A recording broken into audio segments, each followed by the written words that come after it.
오늘 여러분들과 함께 고린도후서 12장 1절과 10절에 있는 말씀을 가지고 주의 은혜가 내게 족하다라는 제목으로 같이 하나님의 말씀을 살펴보기를 원합니다. 여러분 혹시 용현향이라는 이야기를 들어본 적이 있습니까? 용현향이라는 것은 바다의 로또라고 이제 불리우는 그런 독특한 물체인데 최근에 동남아라든가 여러 지역에서 이 수컷 향유고래가 또 배설한 이 배설물이 세간의 관심을 모으고 있는 것을 보게 됩니다. 왜 이것이 바다의 로또냐 하면 이것은 비록 바다의 배설물에 불과하지만 오랜 기간에 바닷물에 떠서 또한 부유물로 강한 햇빛에 내려 쬐지고 또 부식과 퇴적을 경험하면서 또 파도와 바람의 풍화작용을 오랫동안 거치면서 이것은 값비싼 고급 향수의 원재료로 귀하게 쓰인다고 합니다.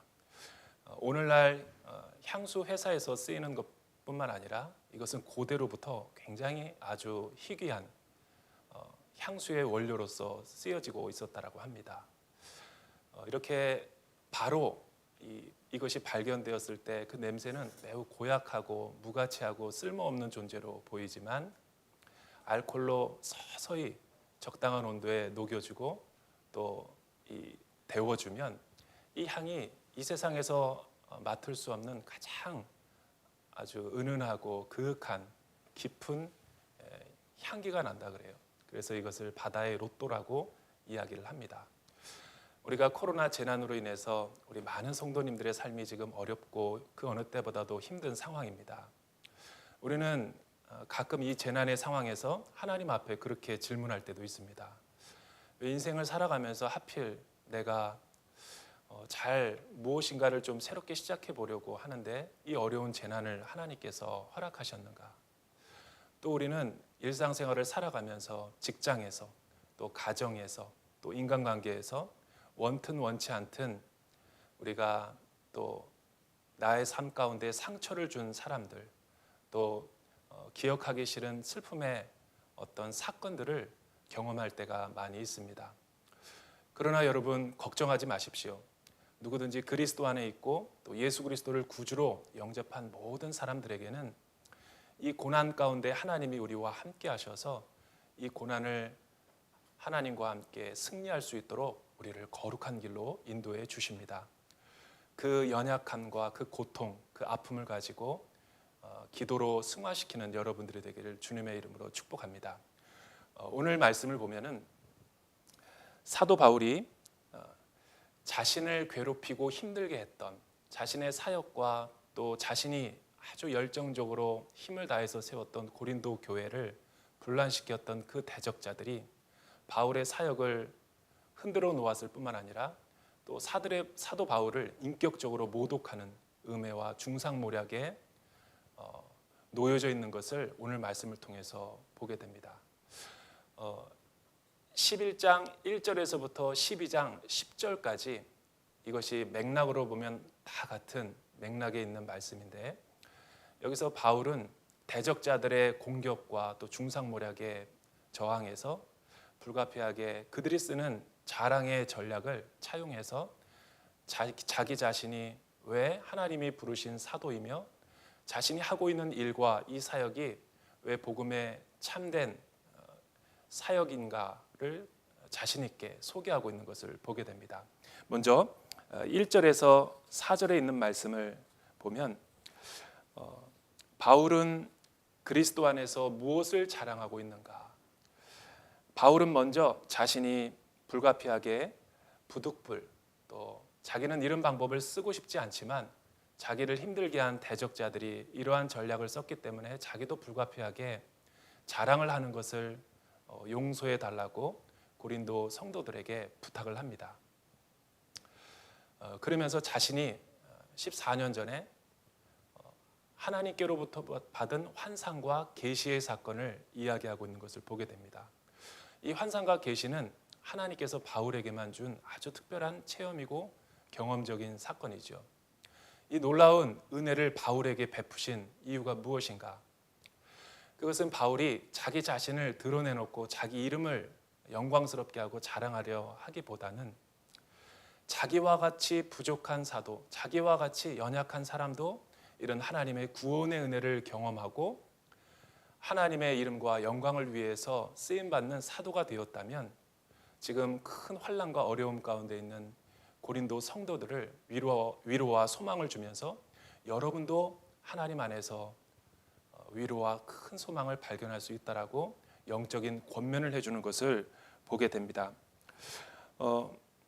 대적자들은 바울을 비난하고 또 바울을 사도가 아니라고 사도의 부적격자라고 공격을 했습니다. 왜냐하면 자기들에게는 어떤 추천서라든가 또 유명한 사람들을 많이 알고 있고 또 자기는 많은 이적과 기적을 체험한 사람들인데 사도 바울은 도무지 그가 전하는 복음의 내용을 보면 이적도 없고 기적도 없고 놀라운 초월적인 계시의 사건도 받지 못한 부적격 사도다라고 이렇게 맹비난하는 것을 보게 됩니다.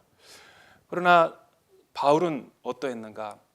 그들이 아는 것처럼 실제로 바울이 아무런 체험과 경험이 없었던 것이 아니라 고린도 후서가 기록되어질 그 시간이 55년에서 57년인데 그때를 소급해가지고 바울이 14년 전에 하나님으로부터 큰 환상과 계시를 받았다고 합니다. 말로 표현할 수 없는 놀라운 신비한 경험을 한 것이 바로 고린도 후서를 쓰기 14년 전이라고 하니까 44년에서 42년 사이라고 우리가 볼 수 있는 거죠. 그때 그는 개역 한글과 개역 성경에 보면 낙원이라고 되어 있지만 또 다른 성경에 보니까 3,000층이라고 되어 있습니다. 여러분, 성경에서 바울이 3,000층이라고 이야기한 까닭이 무엇일까? 그 당시 유대교에서는 이 천체와 우주를 세 단계로 나눠서 구분했죠. 눈에 보이는 파란 하늘, 스카이라는 뜻이 있고 또 밤하늘에 보이는 해와 달과 그 별, 촘촘히 박혀있는 우주의 천체를 헤븐이라고 표현했죠. 그런데 오늘 우리말 성경과 또 우리가 개역 개정을 보게 되면 낙원이라고 표현되어 있는 이 파라다이스는 하나님이 좌정하시고 통치자로 임재하시는 하나님 나라를 우리에게 이야기하고 있습니다. 그러니까 바울이 자기가 몸 안에 있는지 몸 밖에 있는지 몰랐다. 자신의 신분을 갖다가 제3인칭으로 써가면서 가장 낮은 자세로 자신이 경험한 놀라운 환상과 계시의 사건을 고린도 성도들과 대적자들에게 자랑하고 있는 거죠. 이것은 인간적인 자랑이 아니라 성령 안에서의 자랑, 믿음 안에서의 자랑, 하나님 안에서의 자랑이기 때문에 겸손한 사도 바울의 태도임을 우리가 볼 수가 있습니다. 그리고 5절에서 6절에 있는 말씀을 보면 바울은 환상과 계시를 자랑했을 뿐만 아니라 자신이 굉장히 사역하는 가운데 너무나 어렵고 힘든 고생담을 경험했다. 인간으로서 궁핍과 환난과 자지 못함과 사방으로 우겨싸는 너무나 어려운 상황 가운데 자기를 힘들게 하는 사람들, 또한 주변의 환경이 다 자기에게 유익하지 못해서 죽을 뻔한 위기가 여러 번 있었다라고 자신의 연약함을 고백하고 있는 것을 보게 됩니다. 여러분, 바울이 왜 고린도 성도들에게 이렇게 대적자들에게 자신의 연약함을 자랑하고 있습니까? 왜냐하면 그 당시 대적자들은 고대 그 세계 또 로마 제국과 그리스 세계에서는 이전 장에서도 바울이 설명한 것처럼 스포츠 경기에서 경기를 하는 것처럼 그 당시 고대의 많은 수사학자들과 철학자들 또 사회적으로 신분이 높은 귀족들은 로마 제국에서 힘과 권력과 높은 위치를 자랑했죠. 그리고 많이 배운 자신의 스펙과 성공과 또 남들을 압도할 만큼 화려한 자신의 외모와 또 이력들을 거침없이 자랑해서 다른 사람들을 압도하곤 했다라는 거죠. 예를 들어서 우리가 토론을 할 때 보면 여러분 토론 대회에 나와서 지기 위해서 토론에 임하는 사람은 없죠. 그래서 고대 세계에서는 많은 수사학과 문학적인 표현과 기법, 논리적인 허점을 이용해 가지고 상대방의 연약한 틈을 공략해서 자신이 더 우월함을 입증하는 이런 지적인 경쟁들이 굉장히 많았던 거죠. 대적자들이 바로 그러한 그 당시 세상 사람들이 사용하는 방법을 이용해서 바울을 패배자로 만들어 버린 것이죠. 그러나 바울은 그들과 똑같이 경쟁한 것이 아니라 나는 대적자들보다 더 뛰어난 스펙과 이력과 사도로서의 충분한 자격이 있는데 그것이 무엇이냐면 자신이 하나님의 나라와 복음을 위해서 수고하고 헌신하고 고린도 교회의 한 영혼을 세우기 위해서 밤새도록 자지 못하고 지새우고 기도했던 눈물의 그 사역들을 자랑하고 있는 것을 보게 됩니다. 여러분, 이 당시 사회는 연약함이라는 것은 결코 미덕이 되지 않는 사회였습니다. 그런데 바울이 왜 이렇게 자신의 연약함을 자랑하고 있을까요? 왜 바울은 조금 더 일찍 고린도 교회가 분란이 일어나기 전에 자신이 14년 전에 그 자신의 영혼이 하나님 나라의 그 3천층 깊은 곳에 들어가고 천국의 수많은 이상과 환상을 바라본 것들, 이적들을 본 것을 경험한 것을 이야기하고 나누지 않았을까? 거기에는 사도 바울의 특별한 이유가 있던 것을 우리가 오늘 5절과 6절을 보면 알 수가 있어요. 6절에는 이렇게 이야기하죠. 만일 내가 자랑하고자 해도 어리석은 사람이 되지 않을 것입니다. 그 이유는 내가 참말을 할 것이기 때문인데 나는 자랑을 그만두겠습니다. 인간적인 자랑을 그만두는 이유는 사람들로 하여금 내게 듣는 것 이상으로 나를 평가하지 않게 하기 위함입니다. 그 누구도 나를 보는 것이나 나를 듣는 것 이상으로 인간적인 사도 바울 이상으로 평가하지 않게 하기 위함입니다. 무슨 말이에요? 자신은 자신의 수많은 간증과 사역으로 하여금 하나님의 영광을 가리우는 일을 하고 싶지 않다라는 것이죠. 이 세상 많은 사람들이 자신의 사역을 자랑하고 자신이 복음을 전도할 때 얼마나 많은 사람들이 회심했고 또 자신이 사역할 때 얼마나 유명한 사람들이 자신의 제자가 됐는지를 자랑하고 어필하지만 바울은 그러한 세상적인 방법으로 복음 전도와 하나님 나라의 사역자로 서지 않겠다라는 거예요. 오히려 거꾸로 하나님을 신실하게 믿기 때문에 또 자신이 만약 수많은 환상과 계시, 초월적인 경험을 이야기하면 하나님의 구원과 하나님이 우리에게 주신 그 십자가의 복음을 사람들은 주목하지 않을 것이기 때문에 겸손하게 다른 이들에게 이것을 공유하거나 말하는 것을 매우 삼갔던 것을 볼 수가 있습니다. 여러분, 여기서 우리가 알 수 있는 영적인 비밀 하나가 무엇일까요? 우리가 신앙생활 할 때 기적을 구하는 것, 또 내 인생 가운데 성공과 출세, 또 세상 기준에서 봤을 때 일이 잘 풀리고 잘 되는 것도 되게 중요하지만 하나님이 하나님의 백성들을 인도하실 때 잘 되는 축복으로만 우리의 삶을 인도하지 않는다라는 거예요. 세상 사람들이 볼 때 실패자요, 절망이요, 연약함이요, 고통이라고 여기는 것을 통해서도 하나님께서 하나님의 일을 하신다라는 것이죠. 왜냐하면 바울이 자신의 기적과 환상 또한 자신의 놀라운 신비를 복음을 전할 때 사용하지 않은 이유는 복음 사역에 방해가 될까 봐, 사람들이 하나님의 말씀을 듣고 십자가의 복음에 순종하지 않을까 봐 수많은 화려한 언변과 화려한 기적과 이적을 이야기하지 않았다라는 것이죠. 왜 그럴까요? 여러분, 우리가 예수님을 따른다라는 것은 늘 말씀을 듣고 자기를 부인하고 자기 십자가를 지고 하나님을 따라가야 하는 겸손과 낮아짐, 연약한 내 모습을 통해서 크신 하나님, 높으신 하나님께로 나아가는 순례의 여정 때문에 그렇다라는 것이죠.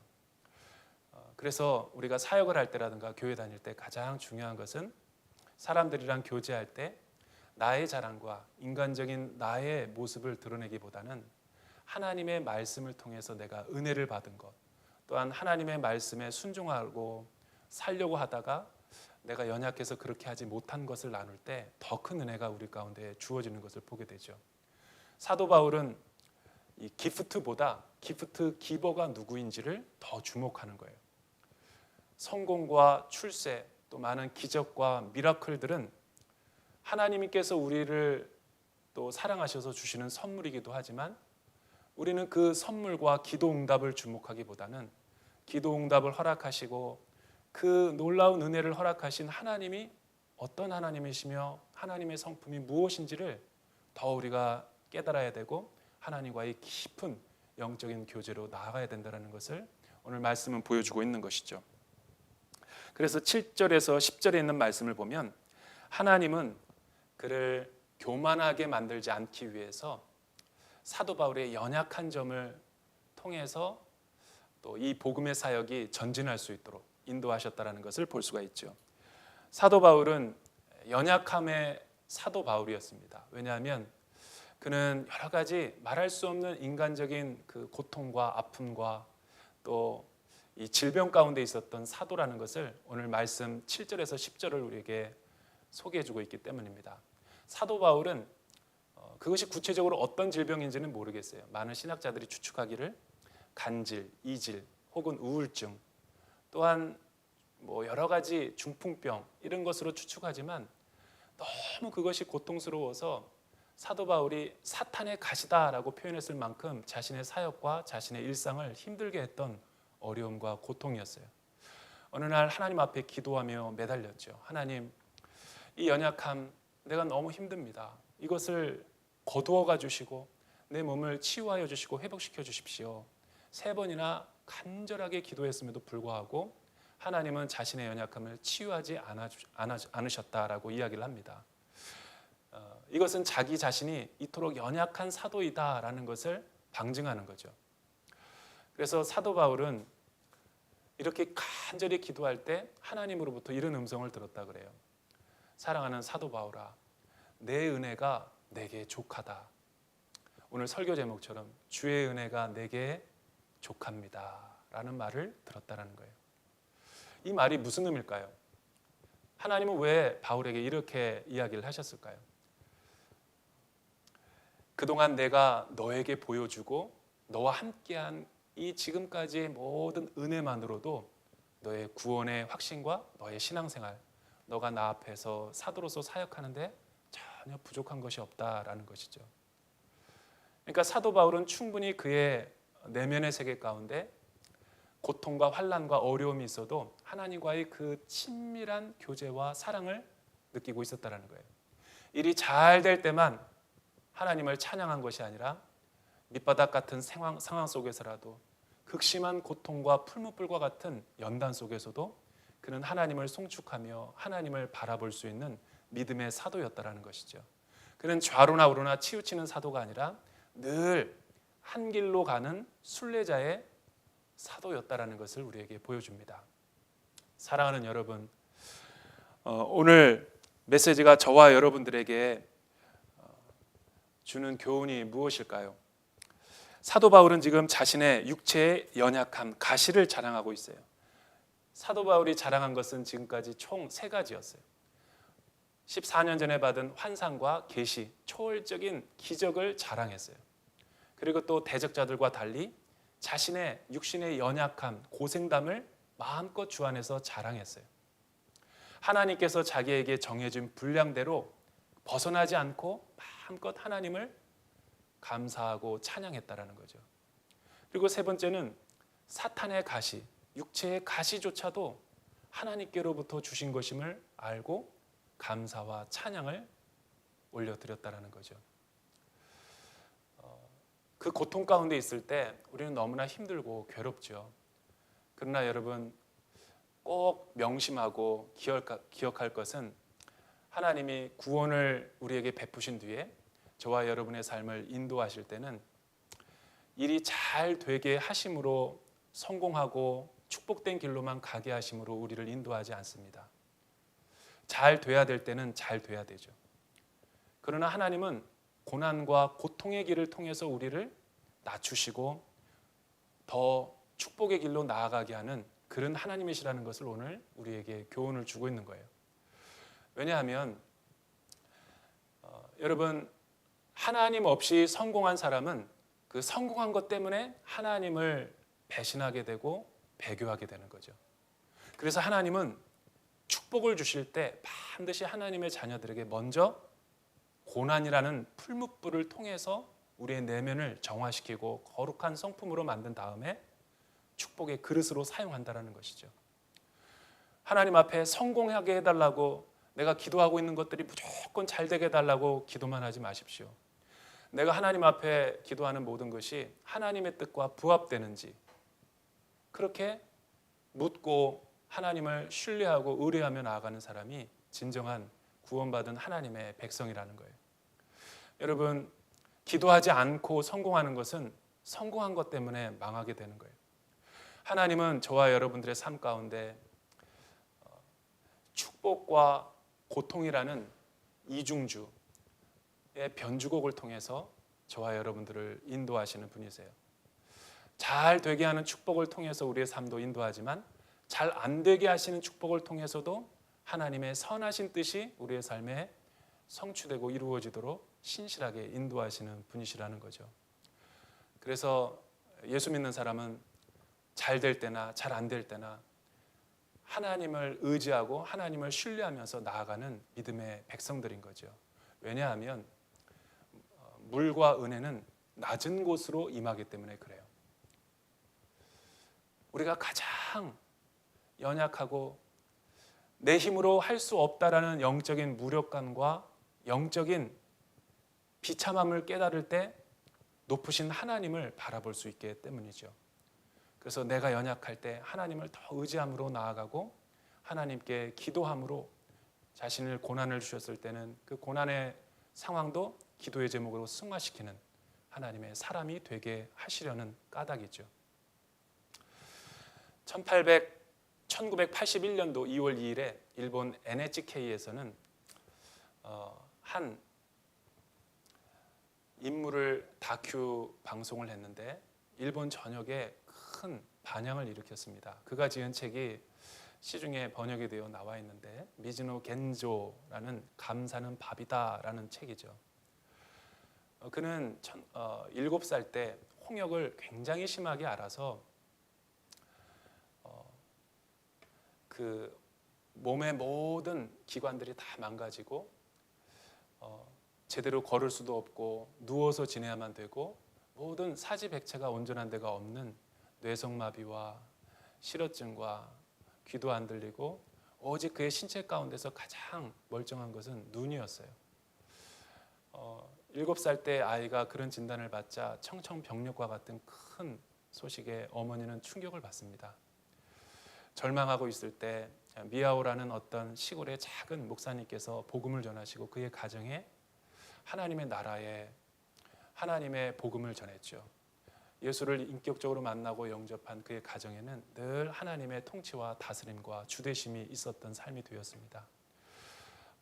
절망적인 상황이었지만 의사가 눈으로 그 환자와 겐조와 대화하는 것을 보면서 일본에 있는 모든 가타카나 히라가나의 그 경도의 모든 50자 모음과 자음을 가지고 눈을 깜빡깜빡거릴 때 한 단어 한 단어를 맞춰가지고 그는 의사소통을 할 수 있게 되고 시인으로서의 10여 년 동안의 각고의 노력 끝에 그 어머니가 시집을 발간해요.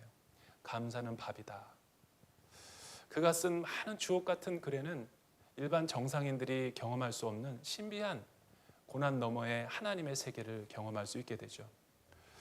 여러분, 지금까지 일본에 있는 그 어떤 사람보다도 예수 믿지 않는 무신론자들과 하나님을 모르는 사람들에게 미즈노 겐조가 끼친 영향력은 막대하고 지대하다고 할 수 있죠.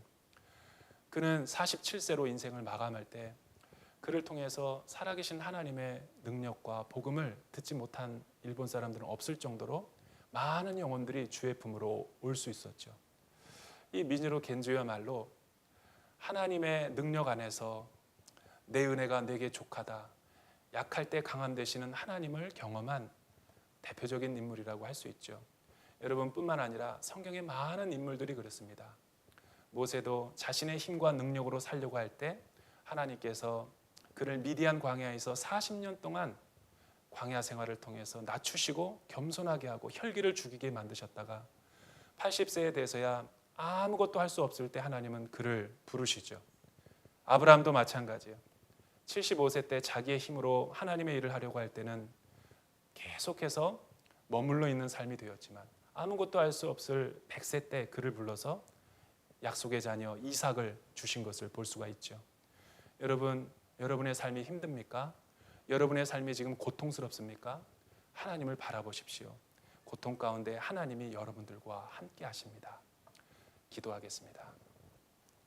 사랑하는 주님, 미디어 예배 성도님들을 주님의 이름으로 축복합니다. 아무리 어렵고 힘든 일이 있다 할지라도 약할 때 강함 되시는 주님의 능력을 경험할 수 있도록 성령 하나님, 사랑하는 우리와 함께하여 주시옵소서. 이 모든 말씀 예수 그리스도의 이름으로 기도드립니다.